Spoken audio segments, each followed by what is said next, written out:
जम्मू कश्मीर में आतंकी हमले के बाद लगातार एनआईए की जांच जारी है। एनआईए का बड़ा खुलासा सामने आया। आपको बता दें, ओजीडब्ल्यू ओवरग्राउंड वर्कर से एक बड़ा खुलासा हुआ है। आपको बता दें, आतंकवादी पहलगाम के बेसरन में 2 दिन पहले ही चले गए थे और उन्होंने रेकी करनी शुरू कर दी थी। आपको बता दें, आतंकवादी 7 दिन पहले पूरे जम्मू कश्मीर में घूमे थे और उन्होंने एक एक पर्यटक स्थल छाना और जहां उनको लगा कि यहां पे वो अपनी वारदात को अंजाम दे सकते हैं, वहां उन्होंने वो जगह चुनी और पहलगाम बेसरन में घटना को अंजाम दिया। क्या है और पूरी जानकारी के लिए मेरे साथ हैं editor in chief Neeraj Sharma. Neeraj Sharma, क्या है पूरी जानकारी? बड़ी खबर आई है जो सोर्सेज के मुताबिक है साक्षी, इस बात को ध्यान रखिएगा। एनआईए पूरे मामले की जांच कर रही है, सरकार ने इसके आदेश दिए हैं और जब एनआईए ने जब जांच शुरू की तो चौंका देने वाले खुलासे सामने आए हैं।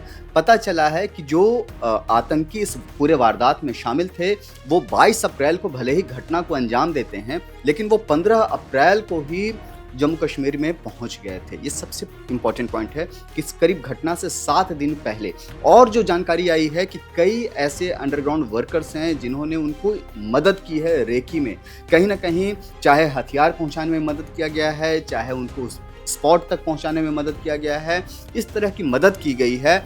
एनआईए ने करीब 2500 लोगों को हिरासत में लिया है। 2500 में से करीब 250 ऐसे ओवरग्राउंड वर्कर्स हैं और कश्मीरी लोग हैं जिन पर पैनी नज़र रखी जा रही है, जिनको हिरासत में रखा गया है। पहले पूछताछ की गई 2500 लोगों से, जिसमें से करीब 186 लोगों को हिरासत में लिया गया है और इन हिरासत में जो लोग लिए गए हैं उनमें 20 जो करीब हैं 20 ओवरग्राउंड वर्कर जो हैं उनकी खास तौर से पहचान की गई है जिन्होंने आतंकियों की मदद की। बहुत इंपॉर्टेंट पॉइंट बता रहा हूं साक्षी, ये 20 लोग ऐसे लोग हैं जिन्होंने उस वारदात में डायरेक्ट या इनडायरेक्ट तरीके से मदद की है। कुल 4 आतंकी थे, 2 लोकल थे और 2 जो हैं पाकिस्तानी थे। अब जो खबर आई है कि इन 4 लोगों की जो मदद की गई है, 4 आतंकियों की जो मदद की गई है, वो स्थानीय लोगों ने, जो ओवरग्राउंड वर्कर कहलाते हैं, उन लोगों ने मदद की है साक्षी।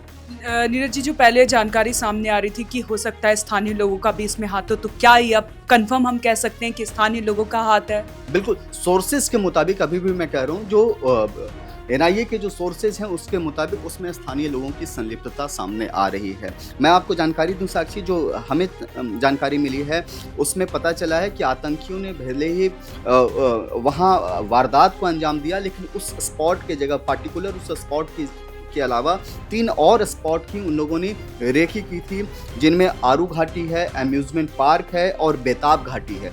इन 3 जगहों पर भी आतंकी गए थे, आरू घाटी, अम्यूजमेंट पार्क और बेताब घाटी। इन 3 जगहों की भी रेकी की थी, लेकिन बेसरन में उन्होंने वारदात को अंजाम दिया। इस बात को समझिए। और जो जानकारी सामने आई है साक्षी कि 3 सैटेलाइट फोन के भी संलिप्त होने के खबर सामने आ रही है। सबूत मिले हैं कि इन 3 सैटेलाइट फ़ोन का भी इस्तेमाल किया गया है। अब सवाल उठता है साक्षी कि सैटेलाइट फ़ोन क्यों?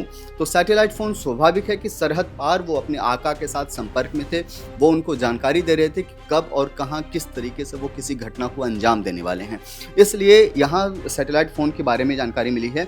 186 लोगों से अभी भी पूछताछ जारी है और उनको हिरासत में रखा गया है। और हम विशेष जानकारी जैसे ही हमारे पास और कोई खबर आती है हम आपके साथ शेयर करेंगे। जी नीरज जी, बहुत बहुत धन्यवाद आपका। आपको बता दें, बड़ी खबर, ये बड़ी सूत्रों के मुताबिक से ये खबर सामने आ रही है कि जो ओवरग्राउंड वर्कर हैं उनके भी इसमें हाथ होने की संभावना है। ये बड़ी खबर जम्मू कश्मीर के पहलगाम में जो आतंकी हमला हुआ, एनआईए लगातार ग्राउंड जीरो से अपनी जांच कर रही है और सेना का भी सर्च ऑपरेशन जारी है। क्या खुलासा होता है, पल पल की अपडेट हम आप तक पहुंचाते रहेंगे। तब तक के लिए बने रहें हमारे साथ और देखते रहें one nation one group news.